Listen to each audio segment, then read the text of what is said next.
Почитувани гледачи, добра вечер и добре дојдовте. Го почнуваме централното информативно издание на 1 ТВ. Она што ќе го гледате во дневникот, како најава го спремивме и во Фуршпанот, меѓутоа само накратко ќе споменам дека повторно ќе зборуваме секако за амнестијата, за законот за пратеници, увозот за алуминиум и челик, односно мерките и контрамерките и како тоа ќе се одрази на Македонија, токму на овие три теми или барем на овие три теми. Имаме и гостин во студиото. Имаме и гостин во студиото, господинот Бујар Османи ќе ни биде гостин, бидејќи некои работи што вчера се кажа на брифингот кој тој го држеше, денеска прилична узбурка ја вознемирија јавноста и така имаме реакции, а се разбира дека нема ни еден ден без извештаи од судови, амнестии и така што и вечерва ќе си ја побинеме таа порција на информации.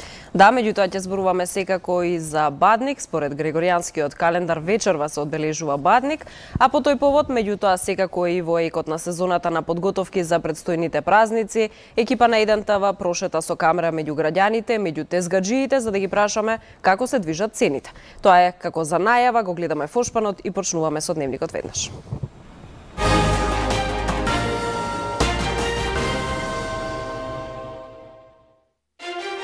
„38 барања за амнестија, 23 за крвавиот собраниски упад. Политичка слобода бараат и осудени во обидот за убиство на Села и човекот што ја кубеше Закоса Шекеринска. Пратениците криваат раце од законот за пратеници, се огради независната пратеничка група на ВМРО ДПМН. Померките на Трамп, контрамерки од ЕУ за увозот на алуминиум и челик, според проценките, ќе ја чинат земјава 100 милиони евра годишно. Тевдовски смирува, ВМРО ДПМН обвинува. Се множат интерпелациите за министрите, поради несовесно, нестручно и селективно работење по нарачка на СДСМ, но не и поради бегството на Груевски. ВМРО ДПМН поднесе интерпелација за Спасовски. Цените на пазарите остануваат исти. Граѓаните нова година ќе поминат скромно во кругот на семејството. Верниците вечерва го слават Бадник според Григоријанскиот календар.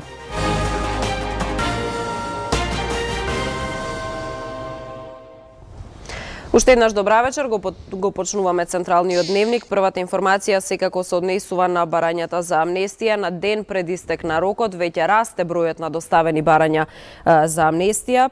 Денеска не сакаше да коментира премиерот Заев, меѓутоа само ќе споменам дека 38 барања се досега стигнати во судот. Политичка слобода бараат и осудени за обидот за убиство на Зијадин Села, но и човекот кој што ја скубеше Закоса Радмила Шекеринска. Да, мислам дека до крајот ќе бидат и на 40. Денеска Заев имаше прилика една средба со новинари, меѓутоа се провна, одби да даде изјава, а Форумот за демократска Македонија оценува дека законот е донесен само за да се изгласаат уставните промени во собранието. Вкупно 38 обвинети, односно фатени во сите предмети за собраниските инциденти, побарале амнестија, брифираат од судот. 23 од нив се од големиот судски предмет за крвавиот упад. Политичка слобода бараат пратеникот Крсто Муковски, Александар Василевски, Нинджа, Никола Митревски, Колјо, Горан Чангеловски, Ќосато, поранешното обезбедување на Велјановски, Горан Ѓошевски, вработениот во собранието Иван Цветановски, Оливер Радулов, Младен Додевски, браќата кои проговорија за инцидентите, Младен и Михаил Младеновски, меѓу другите и Захарија Симонов. Но нема информации дали Митко Чавков, поранешниот директор на БЈБ, вработениот во МВР Душко Лазаров, како и пратениците Сашо Василевски и Љубен Арнаудов, дали ќе бараат амнестија, ниту за организаторите на Заедничка Македонија Игор Друловски, Богдан Илиевски, Борис Дамовски и Владо Јовановски, додека Игор Јуки и Јане Ченто потврдија дека нема да бараат политичко помирување. Премиерот Зоран Заев не го коментира законот за амнестија откако стапи на сила, се брзаше на свечен настан. Ве поканувам да дојдете. Нема да дадете. Сега не изјава. Ќе дадеме одговори во соодветно време. Денеска да следиме стратегијата. Од Форумот за демократска Македонија законот за амнестија го оценуваат дека е донесен во замена за поддршка на уставните промени. Соопштуваат дека селективна амнестија не води кон помирување. Ослободувањето од одговорност на само една категорија учесници во настаните од 27 април поведува правна нееднаквост.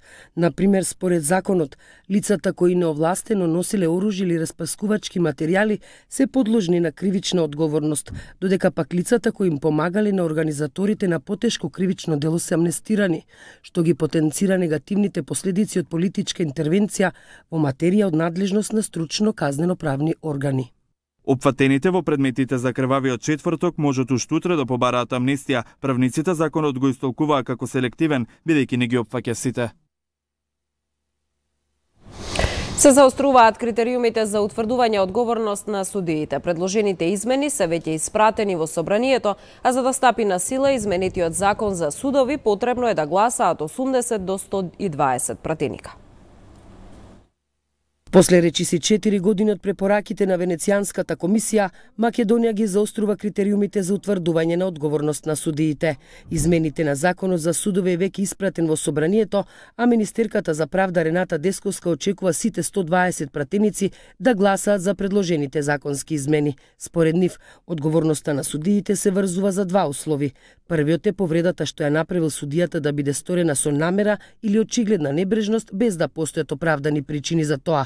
И вториот услов е таквата повреда да предизвика тешки последици. Она што предизвикува дилема во предложените измени е како ќе се утврди одговорност на судија кој е правосудно осуден на пониска казна од 6 месеци, а при тоа кривичното дело за одговорност на судијата како функционер во кривичниот законник не постои. Нема да биде кривично дело кое што се однесува конкретно на судиите, но одредени кривични дела кои што може да произлезат од нивното однесување, а се под 6 месеци казна затвор или санкција која што ги прави недостојна, ќе биде на оценка. Значи, ова нема автоматски да престанува мандатот на судијата, туку судскиот совет ќе одлучува дали тука има основ да биде применета ова одредба. Слободното судиско уверување нема да биде загрозено со одредбата за разрешување на судија поради намерно или неоправдано направена крупна професионална грешка, вели Десковска, и појаснува дека во праксата се покажало дека има судии кои земале во работа предмети кои не смееле да ги земат или пак применувале погрешни закони при донесувањето на пресудите. Има секакви ситуации се изнагледавме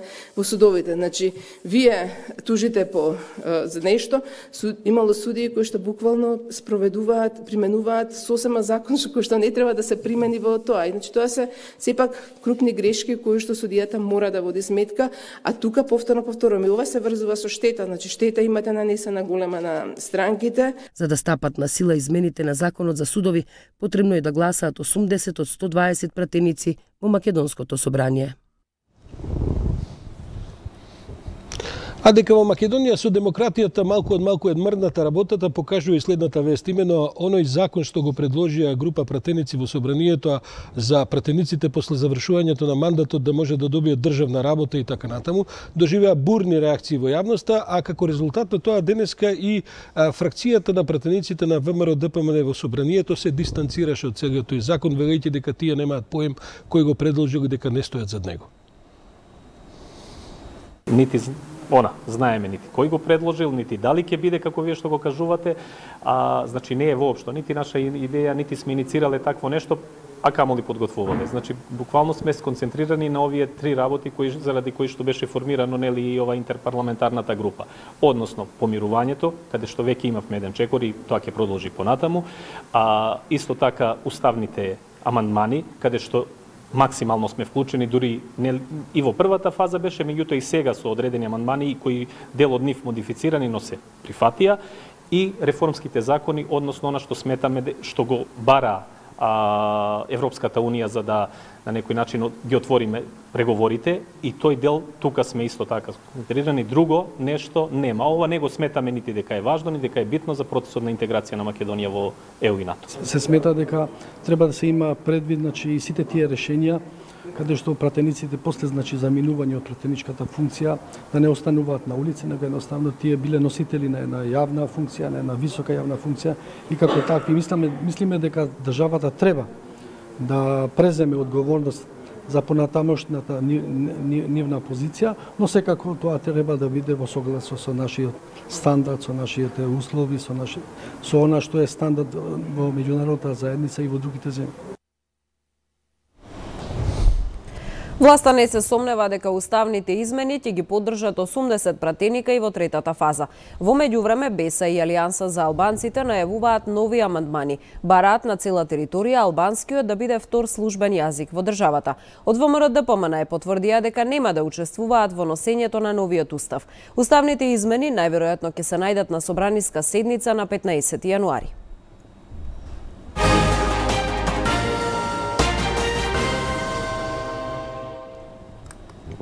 Откако председателот на САД Доналд Трамп го ограничи увозот на алуминиум и челик од Кина и Европската унија. Европската унија одговори со контрамерки за трговијата со алуминиум и челик. Од Брисел стигна формална нота според која од следната година за македонските компании што произведуваат челик и алуминиум ќе важат новите мерки за ограничен увоз во Европската унија. Според проценките ова ќе чини земјава 100 милиони евра годишно. Сепак министерот за финансии смирува. Квотите на Европската унија за извоз на алуминиум и челик нема да влијаат негативно на планираниот економски раст.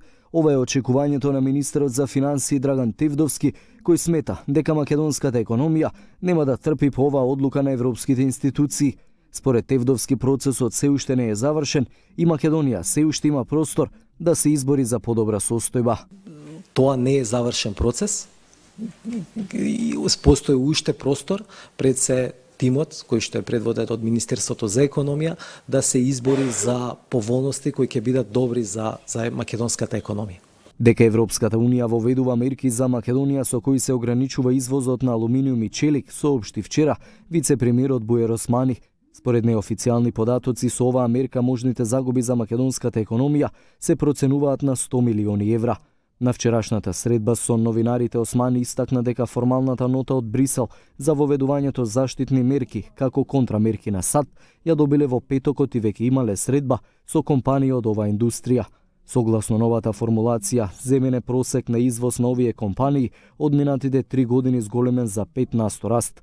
Се што го надминува тој износ ќе биде царињето со 25%, а тоа ќе значи големи проблеми за македонската индустрија на челик и алуминиум, која сериозно придонесува во БДП-то на државата, истакна Османи. Се разбира дека опозицијата не ја пропуштила можност на оваа вест од Брисел да даде и свое толкување во кое се вели дека владата не направила ништо за да се заштити македонската металска индустрија, дека се очекува штета да биде не 100 милиони, туку 200 милиони евра, дека на крајот на криштата ќе останат без работа 5000 луѓе. Предлагам да го проследиме тој прилог, а потоа малку и ќе подискутираме на таа тема. Штетата ќе биде 200 милиони евра директна во компаниите кои што произведуваат, како и индиректна во компаниите кои што ги обслужуваат. Се на се, во 2019 година може да се очекува колапс на оваа индустрија и околу 5000 луѓе да останат на улица. 5000 луѓе да останат на улица. Овие 5000 луѓе ќе бидат или пратени на принуден одмор, со намалена плата или целосно ќе изгубат својата работа.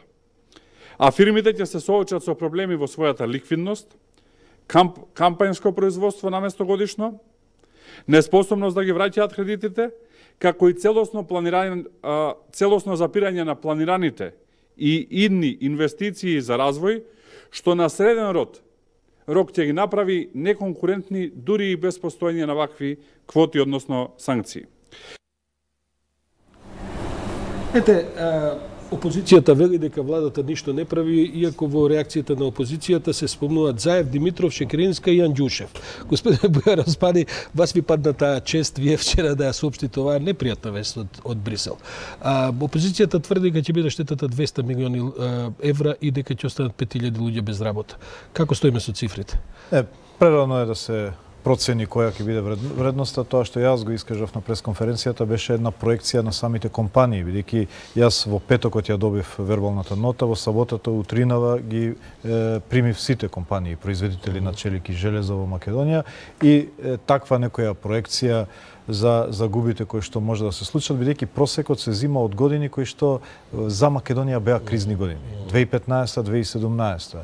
И проценката нивна е дека во 2018 почна да се развива повеќе нивното производство и извозот во Европската унија и сега ако се ограничат на кризни години, иако Европската унија предвидува 5% раст, меѓутоа не е тоа доволно. Сепак индустријата најави дека ќе мора да се опре со инвестициите, дека не се исклучени принудни одмори, дека ќе мора да прилично едно 3-40% од извозот да го намалат. Значи, ова беа известувања, не се донесени мерки, заштитни мерки, бидејќи имаме уште еден период во Женева, можеме да се жалиме некаде помеѓу 7 и 11 јануари. Имаме реално шанса нешто од тие жалиме? Па да, се договоривме со компаниите да ги спремиме сите аргументи зашто ние се повикуваме на член 37 од спогодбата за стабилизација и асоциација, која што не заштитува од ваквите мерки, кои што Европската унија не ги зима в предвид во овој случај.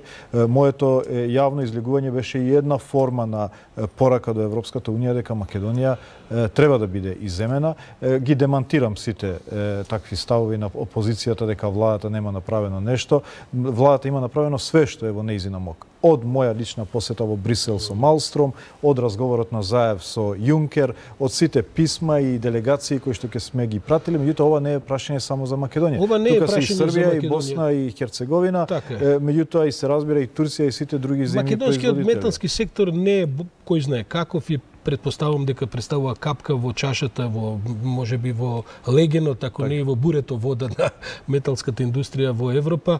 Меѓутоа, колку што успеам да сватам, Брисел всушност ни вели, видите, не можеме за вас да направиме отстапка, бидејќи така ќе направиме преседан, па сите ќе барат така. Јас побарав од Малстром во Брисел Македонија да има отстапка за Македонија. Они рекоа само за Норвешка веројатно може да има отстапка, за земја која што не е членка, сепак има специјални односи, меѓутоа не може да има преседан за ниту една земја. Заедно ја правиме борбата и со и Босна и Херцеговина и Србија. На овој аргумент се повикуваме. Членот 37 од спогодбата за стабилизација. Меѓутоа паралелно се водат и антидампинг истраги за некои компании поради страв за некаков реекспорт на челик од евентуално од Кина и така натаму.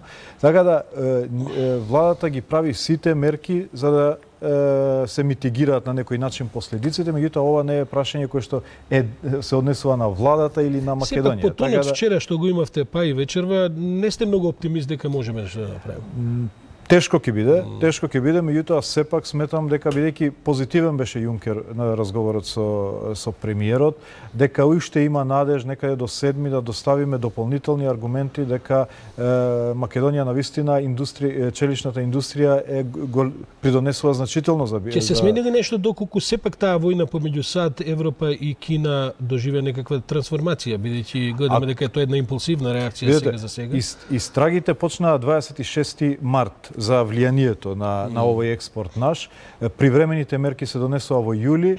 Еве во петокот ни ги најавија конечните safeguard measures или така наречени заштитни мерки, но не се конечни бидејќи имаме уште една шанса во Женева да ги аргументираме нашите ставови. За разлика од ова, вчера бевте прилично оптимистичен во најавата каде ќе се движи Македонија во интеграциите идната година. Велите дека повеќе од половината работи што сте зацртани со планот 18 така се веќе остварени. Па, мислам, не претерувам ако кажам дека направивме чуда оваа година. Мислам, кој можеше да верува дека Македонија ќе ги затвори прашањата кои што тлеа над 20 години, 25. Тоа се сепак политички прашања. Во прашање се законски проекти главно. Значи, ние имавме две траектории во нашиот план. Политичките прашања, договорите со Грција и Бугарија, со кои Македонија стана единствена земја во регионот без отворени политички прашања, знаејќи дека во стратегијата Европска унија не импортира земји со отворени прашања. Но и во реформската траекторија со планот 369 успеавме да добиеме позитивен извештај и препорака за започнување на преговори и се разбира прецизна рамка за започнување на преговори, но и со планот 18 сме на добар пат. Јас кажав вчера на неколку месеци пред завршување на рокот за имплементирање на планот имаме 66% имплементација. Така, впечаток е дека сето тоа се уште, како да кажем, нормативни чекори, имплементирање на промена на закони, условија, правила. Токму тоа се обидуваме да го демантираме, особено кај земјите членки кои што се уште сметаа дека ние се занимаваме само со убави закони, а тешко тоа пробива на пракса. И затоа во планот 18 додадовме нова колона која се нарекува трак рекорд, односно за секое прашање или подпрашање пример, конкретен пример. Пример, конфискација на нелегално стекнат имот. Сакаме да одиме со бројки, сакаме да одиме со имиња, сакаме да одиме со конкретни случаи за секое прашање, колку и да се тие банални.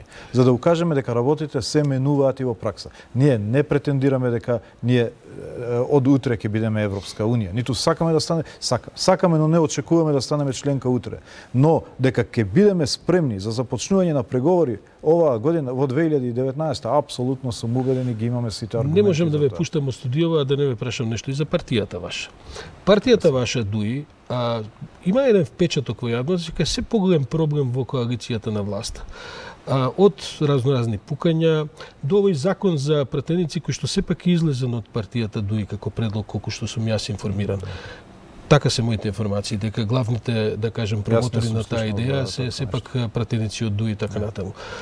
Имате ли впечаток дека може нешто да се стегне во работењето на партијата, бидејќи малку имаме инциденти, малку имаме... Видете, мислам дека веројатно заради тоа што ДУИ е подолго време во власта и има некоја инерција на наоѓање на мани на партијата.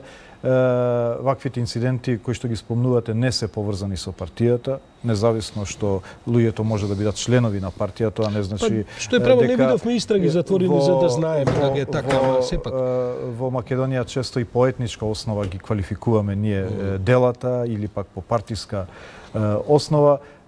Мислам дека партијата се динамизира, партијата веќе се враќа кон себе, меѓутоа по завршување на уставните измени. Целата енергија политичка на ДУИ во моментот е во завршување на процесот и во членството во НАТО. Тоа е нашата агенда. Последно прашање, какви ви се односите со Заев, бидејќи следуваат најави за реконструкција на владата после нова година?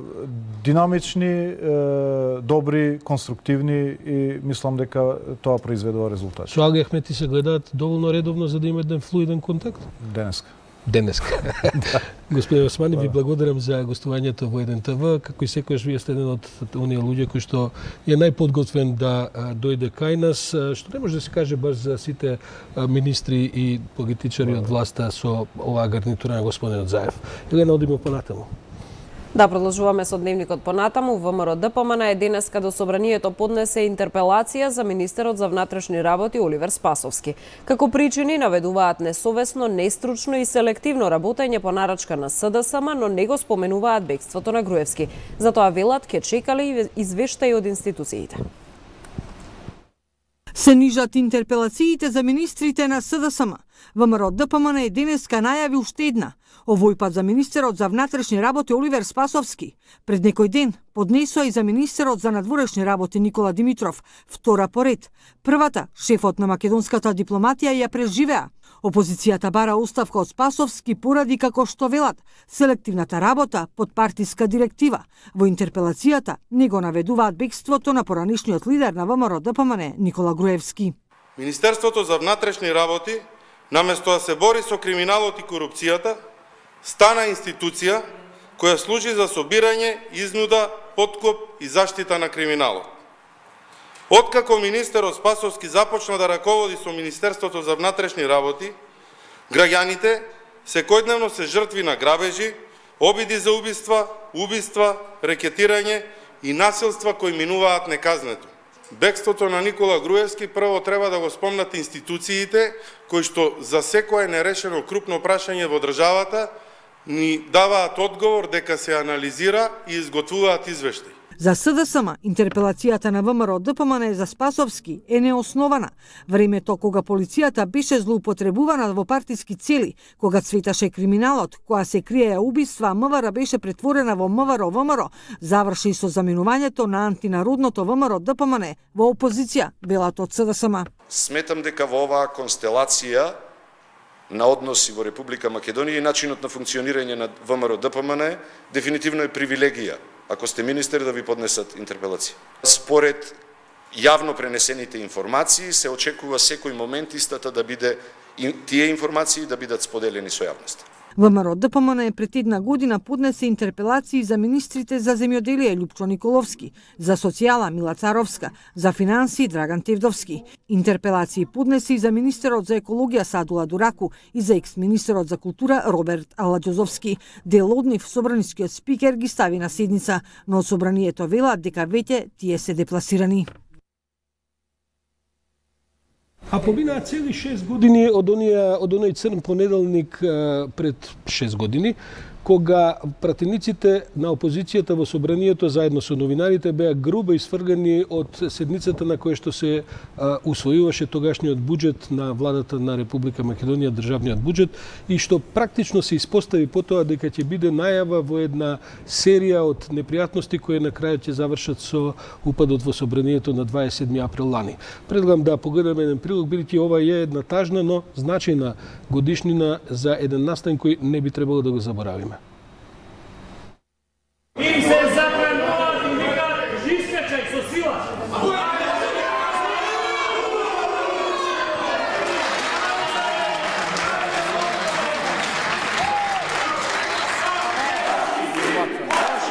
Фашисти! Фашисти! Бараме пратениците да не дадете образложение зошто сакате да ги отстраните новинарите. Ваква беше атмосферата во Законодавниот дом пред 6 години, ден кој во новинарската историја ќе остане запаметен како црн понеделник. Пратениците жестоко се судрија за буџетот за 2013. Полицијата ги делеше демонстрантите и контрадемонстрантите пред собранието, а медиумските екипи беа насилно исфрлени од собраниската галерија. Тогашниот председател Трајко Велјановски го нареди отстранувањето на новинарите со изговор дека се обидувал да ги заштити од хаосот кој настанал во салата, иако медиумските екипи се безбедни во галеријата која е физички одвоена од салата за пратениците. Тогашните опозицијски пратеници им се заблагодарија на новинарите кои останаа да пишуваат историја. И вие ги плаќате нив, и вие ќе го враќате долгот. Ви благодарам што бевте денес похрабри од сите граѓани и похрабри од Бога. Како под палката на тогашниот министер за финансии Зоран Ставревски и првата полицајка Гордана Јанкуловска беа брутално исфрлени и пратениците, буџетот за 2013 беше донесен во отсуство на опозиција. Новинарите се обратија до Уставниот суд кој скандалозно го одби барањето со оценка дека намерата не била да се спречат новинарите во вршење на својата дејност. Гласот на јавноста ја доби правдата во судот во Страсбур. Во февруари 2017 Судот за човекови права пресуди во корис на медиумските екипи и потврди дека бил прекршен членот 10 од Европската конвенција за човекови права кој се однесува на слободата на изразување. Денеска дел од пратениците и медиумските представници се потсетија на насилните настани од 24 декември 2012 и побараа никогаш да не се повторат. Наместо храм на демократијата, токму демократијата беше најбрутално погазена, а суспендирани беа и уставот и законите. Зад затворени врати, тесната група околу Никола Груевски го раскрчми буџетот на граѓаните. Настаните во Законодавниот дом беа први вакви насилни настани, но не и последни. По преседанот на црниот понеделник на медиумските екипи им се случи и крвавиот четврток.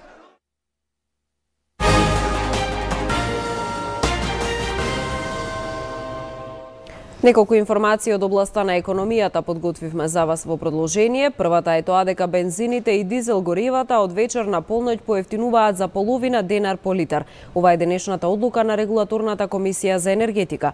Новата малопродажна цена на Евросупер БС 95 ќе изнесува 61 денар за литар. Евросупер БС 98 ќе се продава за 63, а евродизелот за 58 денари. Новата цена на екстра лесното масло за домаќинство ќе изнесува 46,5 денари за литар.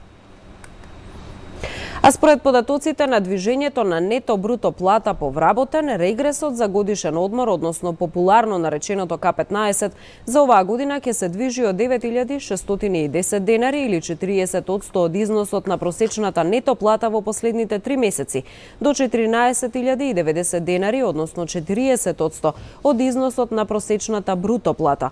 Рокот за исплата што го имаат работодавците е до крајот на годината. Услов што треба да го исполнат пак работниците е да работат најмалку 6 месеци во една календарска година кај истиот работодавач. Регресот за годишен одмор се исплатува еднаш во текот на годината. Казните за работодавачите што нема да исплатат К15 изнесува 4.000 евра. Казните за К-15 се големи, 4000 евра, а регресот се исплаќа за новогодишните празници не, туку за годишните одмори летни, а ние, како и секоја година, пуштивме некоја камера да отиде по скопските пазари за да провериме како се движат таму цените и дали останува онаа традиција луѓето да изјавуваат дека и оваа нова година ќе прослават скромно во кругот на семејството или можеби ние не одиме по вистинските локации низ градовите за да видиме каде сепак се раскупуваат тие хотелски аранжмани и бурни прослави. Сепак погледнете го прилогот на колешката Ива Трајковска. Дали потрошувачката кошница годинава ќе може да ги издржи трошоците на граѓаните пред новогодишните и божикните празници? Иако овој период од годината вообичаено граѓаните го поминуваат со богата трпеза, сепак велат дека новата 2019 ќе ја дочекаат поскромно. Некој од нив пред камерата на еден ТВ се пожалија дека цените на производите, особено во овој период кој ни предстои, како и минатите години и оваа значително се зголемени. Велат годинава пазарат помалку и трошат пари само за најнеопходното. За некој пак цените се пристапни. Дали сметате дека цените на пазарите се повисоки од во споредба со минатите години? Не се повисоки, значи поевтини цени се. Значи исто, како другата година што била и сега се исти. За поевтини не би кажала. Едино малце јаболките се поевтини, спрема мене, спрема моето разгледување, меѓутоа другите цени се покачени, нормално. Дали вие го чувствувате тоа, дали ве удира по џебот? Па секому ќе го удри по џебот, што купува. Што е поскапо? Па што е? Месото е најскапо. Дали ќе го вклучите месото во вашата новогодишна трпеза? Па ќе го вклучам, меѓутоа ќе видиме со колкава количина. Скромно. Право ти кажам, секој ден што е, така и вечерта ќе биде.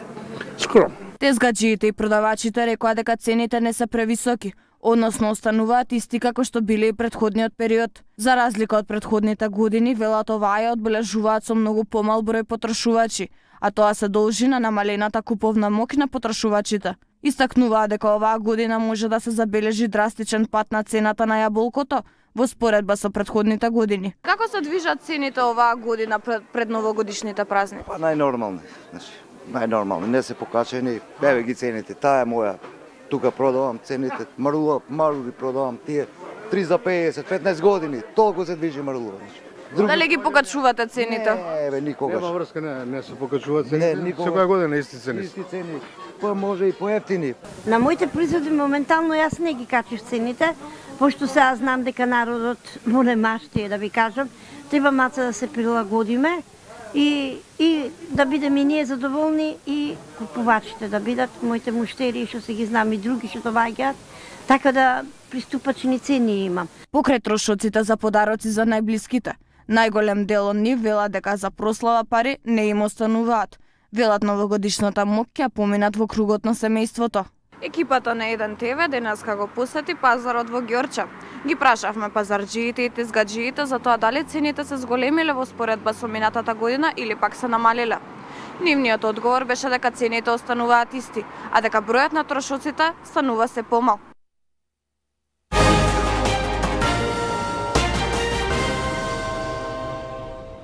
Веќе стана некаква лоша традиција Соединетите Американски држави да ја завршуваат годината без да усвојат буџет за работа на државната администрација во наредната година, па така и годинава кавгата помеѓу Трамп и Конгресот заради неговото барање во буџетот да влезат и милиарди долари со кои што ќе се гради зидот кон Мексико, а што беше одбиено, придонесе за тоа да во Америка е прогласена една воредна состојба во смисла на буџетот, ќе се финансира на вореден начин до февруари, а за потоа ќе видиме како ќе продолжат преговорите помеѓу демократското мнозинство во Конгресот и претседателот Трамп.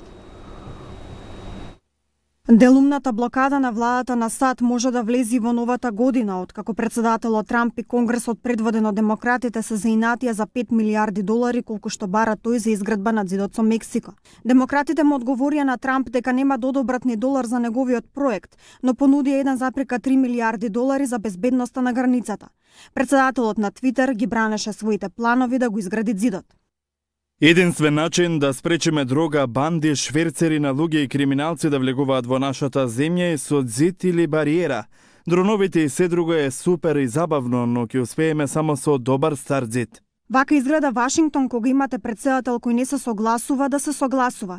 Критикуваат демократите, но тој се пошегува. Гледате како се согласуваме. Во интервјуа на повеќе телевизии, демократските сенатори изјавуваат дека бетонски ѕид од 30 стапки и челични шипки од 30 стапки не се паметна работа.